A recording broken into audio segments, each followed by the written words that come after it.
Bom dia. Bem, é o seguinte, a gente poderia abordar apenas o caso da bomba, né? Mas a gente tem que dar uma lembrada também no passado e entender o que levou a cair essa bomba aqui em Hiroshima. Até o final do século XIX, né, o Japão era praticamente uma nação desconhecida do resto do mundo no sentido de participação industrial, participação econômica e tudo mais, né? Teve as suas portas abertas para o comércio externo pelos Estados Unidos, que bombardeou, né, o país através do Comodoro Matthew Perry, tá? E dessa forma o Japão começou a se relacionar mais com o mundo ocidental. E a partir de então, né, pegou o que tinha de bom no sentido das indústrias e começou a aumentar seu parque industrial. Só que o país era muito pequeno, né? Não tinha espaço para crescer. Aí então começou a ter objetivos imperialistas dentro do país. O mundo percebeu a presença do Japão em 1905, quando ele vai disputar as Ilhas Sakhalinas com a Rússia. E contrariando qualquer prognóstico, o Japão venceu essa guerra com a Rússia, né? Aí estava formada então uma nova potência militar.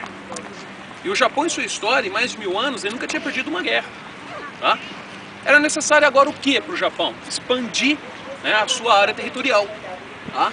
Ele precisa de matéria-prima, precisa de espaço para crescer a população, e na ilha aqui é complicado. Aí então ele resolveu atacar os países asiáticos, né? Durante a década de 30, invadiu Coreia, invadiu China, né? Em 37 começou então com mais força a guerra sino-japonesa. Houve o terrível massacre de Nanquim, que 300 mil chineses morreram, tá? Através das forças militares japonesas. O Japão acabou então indo de encontro com os ideais tanto da Itália do Mussolini quanto da Alemanha do Hitler. Esses três países formaram os países conhecidos como eixo, né? Eixo do mal, como foi dito, né, posteriormente na história. E com os mesmos objetivos e com a mesma noção de que eram raças superiores, né, esses três países acabaram brigando praticamente contra o mundo todo. Foi a Segunda Grande Guerra Mundial, tá? Os conflitos, né, pelo mundo todo foram se desenrolando. A União Soviética entrou na guerra depois que o Hitler rompeu, né, os tratados de não agressão com Stalin. E depois entrou os Estados Unidos contra o Japão, sem avisar, atacou a base, né, militar em Pearl Harbor, em dezembro de 1942. Depois desse ataque à base de Pearl Harbor, criou-se um sentimento anti-nipônico, tá? E para o americano, a extinção do Japão, né, no sentido de força militar, era, como diria assim, né, uma forma dele conseguir a sua hegemonia pelo mundo todo. Que o Japão representaria, aqui na Ásia, o seu principal problema, tá? E a guerra então acabou, né, pendendo mais para o lado dos aliados. A Itália, né, acabou com o tempo se entregando. Mussolini, inclusive, né, foi demitido pelo rei Vítor Emanuel III, né, e a própria população italiana enforcou ele.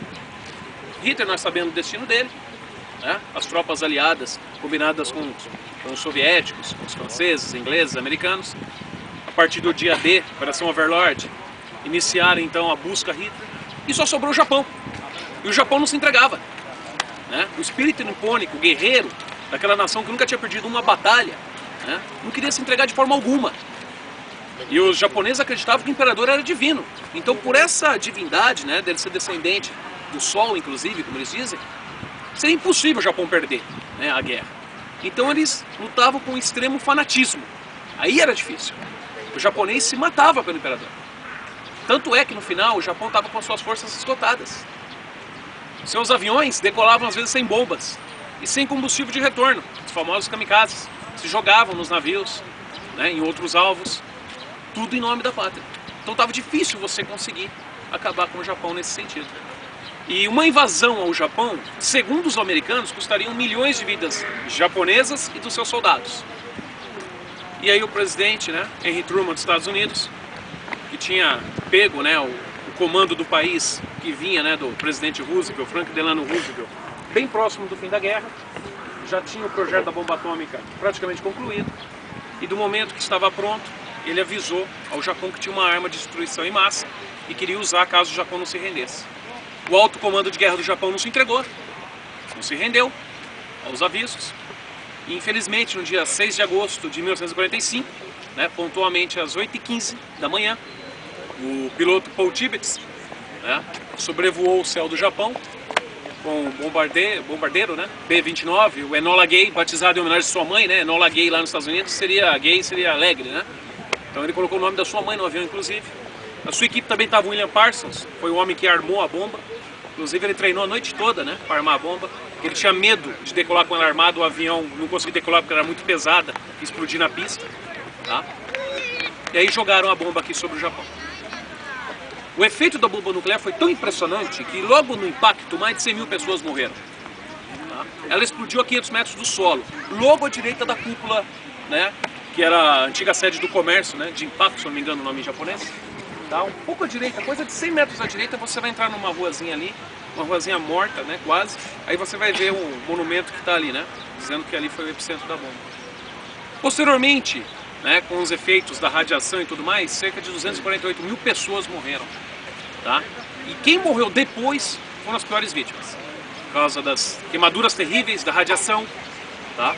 No momento da explosão, o céu ficou, né, extremamente negro, depois daquele clarão. Né? A fumaça cobriu totalmente aqui. Só que virou noite, em pleno dia. As pessoas sobreviventes com a pele caindo. Vocês vão ver, né, alguns bonecos no museu representando isso. Perambulavam pelas ruas, sem esperança. E o cenário era... Imagina o inferno.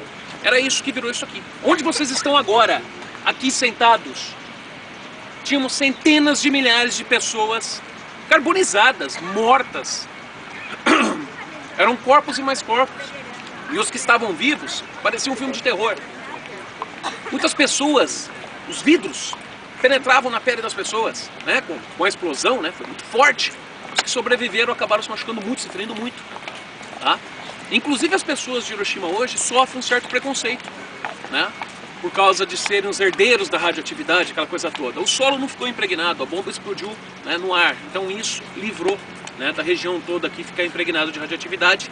Se tivesse acontecido no solo, nunca mais poderia ter sido habitada essa área aqui. Tá?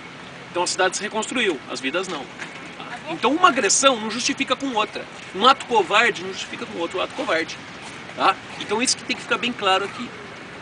Tem que ser mantido tudo isso, tem que ser mostrado tudo isso, para que o ser humano perceba que a guerra, ela não pode existir nem dentro da sua casa. Se você começa uma guerra dentro da sua casa, essa guerra se expande para o mundo todo, né? Se a gente for ver. E é isso que acaba ocorrendo, certo? Então, aproveitem hoje aqui, né, o momento de você estar conhecendo aqui Hiroshima, né? Sintam, né, a calmaria do lugar. Tá? Poucos lugares têm esse exemplo pra gente. Aqui nós vamos ter, né, um museu, né, logo atrás de nós o Museu da Paz. Alinhado, você vai ter aqui o monumento às vítimas. Né? Posteriormente nós temos a Chama da Paz, bem ali no centro, tá vendo? Aquela chama só vai se apagar quando não tivermos mais armas nucleares no mundo. Tá? Ela não se apaga, nem com chuva, com nada. É alimentada por gás, né, encanamento, e posteriormente a cúpula, né, que ela está intocada praticamente do mesmo jeito que ela ficou depois da explosão. Tá certo? O Japão não se rendeu após o ataque a Hiroshima. Teve também o ataque a Nagasaki, 3 dias depois, aí sim veio a rendição. E outra coisa terrível, o efeito da bomba foi tão forte que causou uma chuva negra. Essa chuva estava carregada de radioatividade. Parecia petróleo pingando no chão, né? As pessoas tomaram aquela água com sede. Essas pessoas tiveram câncer de qualquer tipo que você imagina. Vai ter mais detalhes lá dentro do museu, tá certo? Então soltar forte, a gente vai encerrando. Professora, quer falar alguma coisinha? Já falou tudo, né? Os efeitos, o antes, o depois. Beleza, então tá. Obrigadão, gente. Vamos aproveitar aí hoje. Fala qual que o prédio que conservou, por exemplo,